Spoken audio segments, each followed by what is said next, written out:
अस्सलाम वालेकुम नाज़रीन, SS न्यूज़ सां गॾु मां आहियां हिरा अब्बासी। सब खां पहिरियों हलंदासीं हेडलाइंस की तरफ़।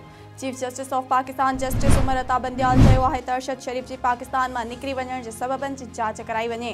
अरशद शरीफ जो मौत रुगो इंसानी हक़नि जो मामलो न पर इहो वहशियाणो क़त्ल बि आहे। सिंध में अटे जे बहरान ऐं महांगाई ख़िलाफ़ ॿिए ॾींहुं बि सख़्त एहतिजाजी मुज़ाहिरा करे धरना हया विया।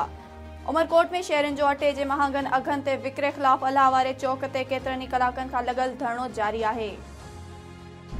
पंजाब जो वॾो वज़ीर परवेज़ इलाही एतमाद जो वोट वठंदो या न। परवेज़ इलाही जो चवणु आहे त हू एतमाद जे वोट बाबति गवर्नर जो ख़त क़बूल नथा कनि। एतमाद जो वोट वठण जो मतिलबु गवर्नर जो ख़त क़बूल करणु आहे।